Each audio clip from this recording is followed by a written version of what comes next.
बिस्मिल्लाहिर्रहमानिर्रहीम। Story island के सभी सुनने वालों को अस्सलाम वालेकुम। आप सबसे गुजारिश है कि चैनल को लाइक और सब्सक्राइब कर लें और घंटी के बटन को दबा लें ताकि हर नई आने वाली वीडियो आपको फ़ौरन मिल सके।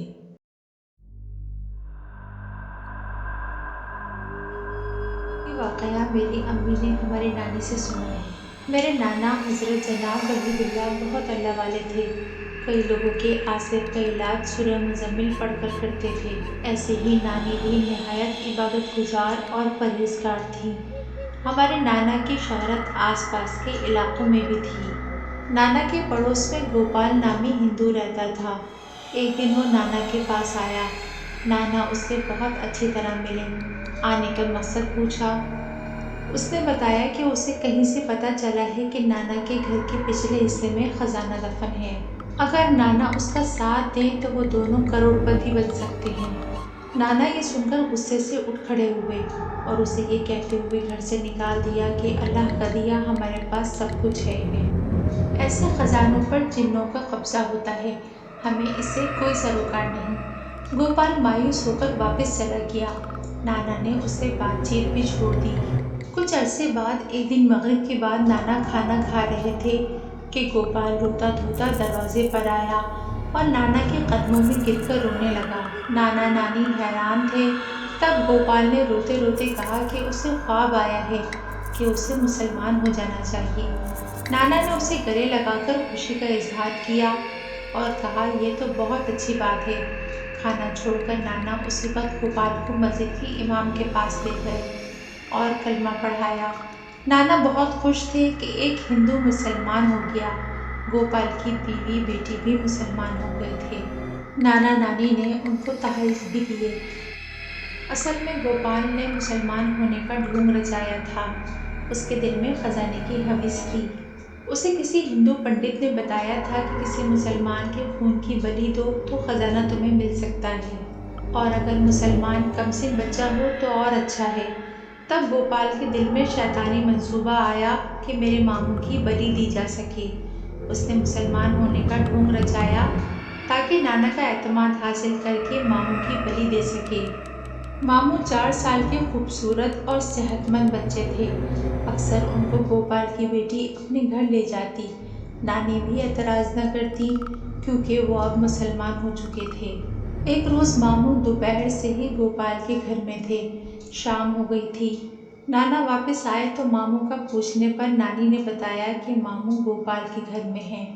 तब नाना ने बेजारी से कहा कि अब बहुत देर हो गई है, उसे वापस बुला लो। इतनी देर उसे मत छोड़ा करो। नानी ने जाकर आवाज़ लगाई तो कोई न बोला।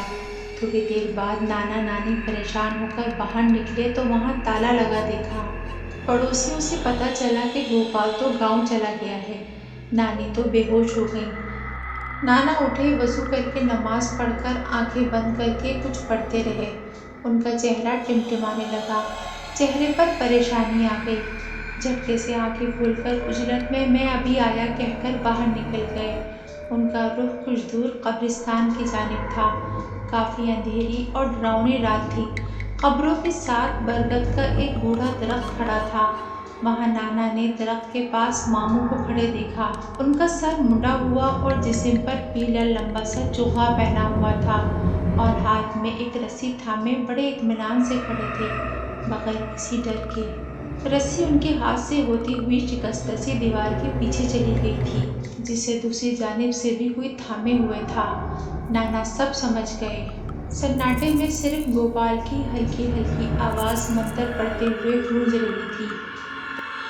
तभी नाना ने देखा कि वहशतनाक अजीबुल खल्कत चेहरे वाला एक आसिबी वजूद चीखता हुआ उस रस्सी पर दौड़ने लगा। कभी वो तेज़ी से मामू की तरफ आता, कभी वैसे ही चीखते हुए वापस दीवार के पीछे लौट जाता।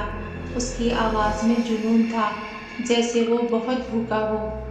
नाना तेज़ी से आगे बढ़े और आयतल कुर्सी पढ़ते हुए रस्सी का सिरा मामू से लेकर दरख्त से बांध दिया। उसी लम्हे नाना को ऐसा लगा कि मामू नींद से जागे हों। वो अब्बा जी कहकर नाना की गोद में बेहोश होकर गिर गए। उसी लम्हे वो खौफनाक वजूद जो दोबारा रस्सी पर दौड़ा हुआ आया और उसी तेज़ी से वापस पलटा। اس بار اس کی چیخ نہایت مکروہ اور دل دہلا دینے والی تھی۔ نانا زور زور سے قرآنی آیات کو ورد کرنے لگے۔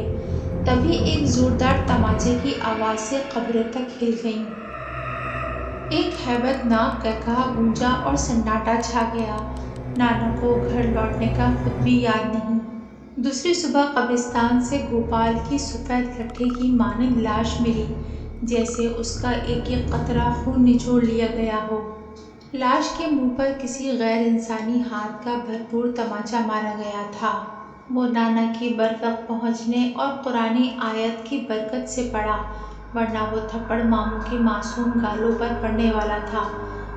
بعد میں گوپال کی بیوی نے سچائی بتائی کہ گوپال پیسے کے حرص میں اندھا ہو گیا تھا۔ یہ اللہ کے لازوال کلام کی برکت سے ہوا کہ ماموں کی جان بچ گئی۔